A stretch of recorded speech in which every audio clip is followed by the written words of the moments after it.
Students, now we will discuss about another topic, asexual mode of reproduction in multicellular organism. अभी तक तो हमने discuss किया unicellular organism में कैसे asexual mode of reproduction होता है, कौन कौन से उसके टाइप्स हैं. Now we are going to start asexual mode of reproduction in multicellular organism. So the first one is fragmentation. Okay, fragmentation क्या है? देखिए, बहुत simple mode of asexual reproduction है. क्या होता है कि in fragmentation is the process of reproduction in which the body of an organism breaks into two or more fragments.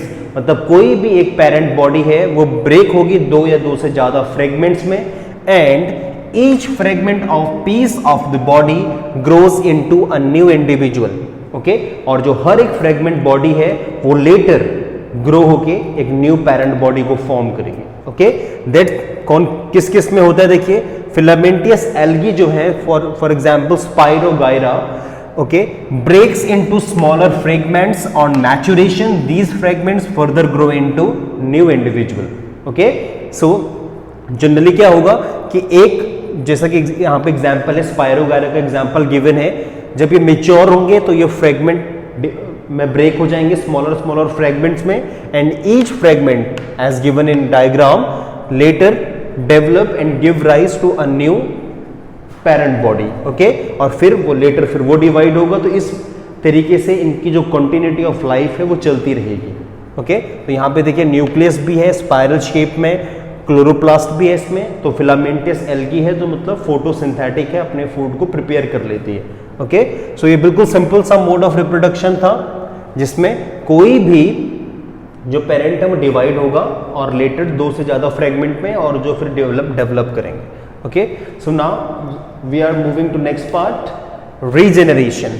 Okay, so regeneration क्या है? देखिए, रीजेनरेशन में क्या होता है कि the ability of an organism to regenerate और reappear its lost body parts is called regeneration. ये एक ऐसी एबिलिटी है किसी भी ऑर्गेनिज्म की जिसमें वो अपने लॉस्ट बॉडी पार्ट को फिर से रीजनरेट कर लेता है. ओके, कुछ स्पेसिफिक ऑर्गेनिज्म है जैसे हाइड्रा है, प्लेनेरिया है, स्टारफिश है, इनमें रीजनरेटिव सेल्स होती हैं जो अगर कोई भी वुंड हो, कोई भी कट हो, तो आफ्टर सम टाइम वो फिर से रीअपियर हो जाएगा वो पार्ट. सो देखिए कौन कौन से एग्जाम्पल है. Regeneration is commonly in lower plants such as algae, fungi, और कुछ एनिमल्स हैं जैसे मैंने बताया अभी, planaria, hydra, sponges and starfish.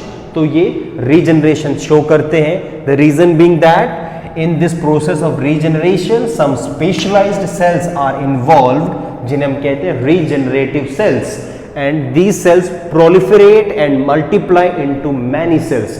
Okay, तो जब कभी भी कोई एक पार्ट इन स्पेसिफिक एनिमल्स का कोई बॉडी पार्ट कट हो जाए तो बिल्कुल रिपीटिव माइटोटिक सेल डिवीजन होगा. यहां पे भी माइटोटिक सेल डिवीजन होगा. ठीक है, रीजनरेशन में, ठीक है, जनरली माइटोटिक सेल डिवीजन ही होता है जिससे सेल्स रिपीटली डिवाइड होंगी और उस जो एम्प्यूटेड पार्ट है या जो पार्ट कट चुका है वो फिर से रीअपियर हो जाएगा कुछ टाइम में ही. ओके, जैसा कि फॉर एग्जांपल अगर हम किसी का हाथ वगैरह कट जाए, कोई स्कार वगैरह हो, तो आफ्टर सम टाइम वो रीजनरेट हो जाता है. ठीक है, तो जनरली हमारी बॉडी में भी रीजनरेटिव सेल्स हैं, लेकिन उस एक्सटेंट तक नहीं है उनमें रीजनरेशन पावर जैसा कि इनमें है.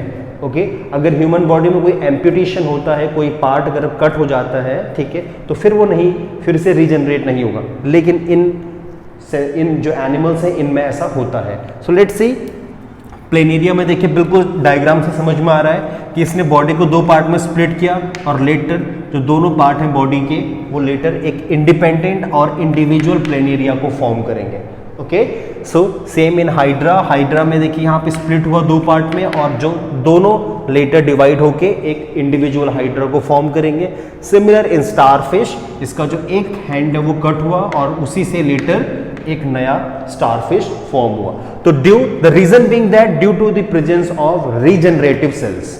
ओके, सो ये तो नेक्स्ट सेकंड पार्ट था, asexual mode of reproduction in multicellular. Now we are moving to next part. Yes, budding in hydra. अभी तक हमने पढ़ा बर्डिंग इन यूनिसेल्युलर जिसका एग्जांपल था budding in yeast. Now we are discussing about budding in hydra. Well, hydra is a simple multicellular organism that reproduce by budding, जो budding से reproduce होता है। Okay, for this it uses regenerative cells, as I told you regenerative cells है इसमें भी। In budding, a small bud is formed as an outgrowth due to repeated mitotic division of a cell at a specific site of the body. So, generally इनकी body की जो specific sites हैं उनमें एक bird सा create होगा, ठीक है। As I told you, bud का मतलब है कि कोई स्पेशलाइज्ड टिश्यू की आउटग्रोथ जो लेटर एक न्यू इंडिविजुअल में फॉर्म होगा। अगर वो पेरेंट बॉडी से डिटैच हो जाए देन फिर वो एक इंडिविजुअल एंटाइटी है, इंडिविजुअल ऑर्गेनिज्म है। Well, later the fully grown bird detach itself from the parent hydra and becomes a new independent body. Okay, जैसा कि ईस्ट में हो रहा था, एक बर्ड की एक चेन क्रिएट हो रही थी, जब फेवरेबल कंडीशन होंगी डिटैच हो जाएंगे। तो सिमिलरली यहाँ पे भी होगा कि हाइड्रा में जो एक आउटग्रोथ है ये लेटर डेवलप होगा। डेवलप होने के बाद अराउंड 3 to 4 स्टेज में जब वो फुल्ली ग्रो हो जाएगा देन वो पेरेंट बॉडी से डिटैच हो जाएगा। तो सिंपल माइटोटिक सेल डिवीजन, एक सिंगल पेरेंट से दूसरा daughter cell. Okay, so yes, the fourth and next type of asexual mode of reproduction in multicellular organism is spore formation. Okay, so spore formation में क्या होता है देखिए। Well, some simple multicellular organism reproduce by forming tiny spores on their body. Generally ये अपनी body में tiny spores को form करते हैं, उससे रिप्रोड्यूस होते हैं। Okay, so as clearly seen in example, यहाँ पे देखिए कोई ब्रेड का स्लाइस है, ओके, और यहाँ पे ये फंगस राइजोपस जो है वो ग्रो हो रहा है। राइजोपस एक फंगस का एग्जाम्पल है। Okay, later we will discuss this diagram. So at first let's discuss theory part, theoretical portion. Well, they dispose and germinate into new individual under favourable warm and damp condition. जब थोड़ा warm and damp condition होती है तो ये क्या होते हैं, spread हो जाती हैं, और जिस पार्ट में स्प्रेड होंगे, डिस्पर्स होंगे, वहाँ पे एक लेटर न्यू फंगस ग्रो होगा। फॉर एग्जाम्पल, जनरली अगर कोई ब्रेड का स्लाइस थोड़ा दिन पुराना हो जाता है या फिर हम उसे रेफ्रिजरेटर में स्टोर करें, बाहर स्टोर करें, तो उसमें फंगस ग्रो होना शुरू हो जाता है। बहुत कॉमन सा एग्जाम्पल है जो हम डेली बेसिस में देखते हैं। तो जनरली क्या होगा कि फंगस एक फिलामेंटस फंगी का एग्जाम्पल है, ठीक है। यहाँ पे देखिए, यहाँ पे जो डायग्राम बना है ये राइजोपस का है, जो एक फिलामेंटस फंगी है। ओके, जहाँ पे राइजोइड है, राइजोइड न्यूट्रिशन को ऑब्टेन करेंगे। ओके, यहाँ पे स्टोलन है, स्टोलन का काम है कनेक्शन स्टेबलाइज करना। ओके, तो जनरली जब ये ग्रो होंगे तो यहाँ पे स्पोर्स फॉर्म होने शुरू हो जाएंगे। These are tiny spore as I mentioned in here. Okay, these are tiny spores. Okay, और यही टाइनी स्पोर्स जब फेवरेबल कंडीशन में डिस्पर्स होंगे, एंड यहाँ पे देखिए स्पोरेंजिया, स्पोरेंजिया का काम है स्पोर्स को कलेक्ट करना।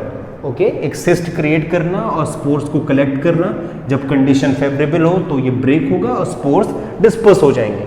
Well, this is called spore formation, और जहां जहां पे भी वो स्पोर डिस्पर्स होंगे एक न्यू राइजोपस, जैसा कि डायग्राम में है, फॉर्म होगा। तो जनरली ये होता है कुछ एल्गी में, कुछ फंगी में, कुछ बैक्टीरिया, कुछ ब्रायोफाइट्स और कुछ टेरिडोफाइट्स में। Okay, so in several member of algae, for example Chlamydomonas, motile spore called zoospore, ठीक है, जो एक मोटाइल मूवेबल स्पोर जनरेट होते हैं जिन्हें हम कहते हैं zoospore, are found in bacteria. The spore is called endospore. Okay, और बैक्टीरिया में जो स्पोर होता है वो एंडोस्पोर है। जनरली आपने देखा होगा डायग्राम में एक ऐसा सा कुछ स्ट्रक्चर बनता है, ठीक है, मोटाइल, ठीक है। तो जनरली क्लेमाइडोमोनास का है, ये एक सिस्ट सा क्रिएट करते हैं, ठीक है, मल्टीपल, और जब कंडीशन फेवरेबल होती है तो ये ब्रस्ट होके मल्टीपल जो यहाँ पे मेंशन है जू स्पोर्स को फॉर्म करते हैं। तो स्टूडेंट ये एग्जांपल था स्पोर फॉर्मेशन का, जिसमें जनरली मल्टीपल स्पोर्स फॉर्म होंगे और जब फेवरेबल कंडीशंस होंगे तो ये रिप्रोड्यूस होकर मल्टीपल न्यू इंडिविजुअल को फॉर्म करेंगे, राइट।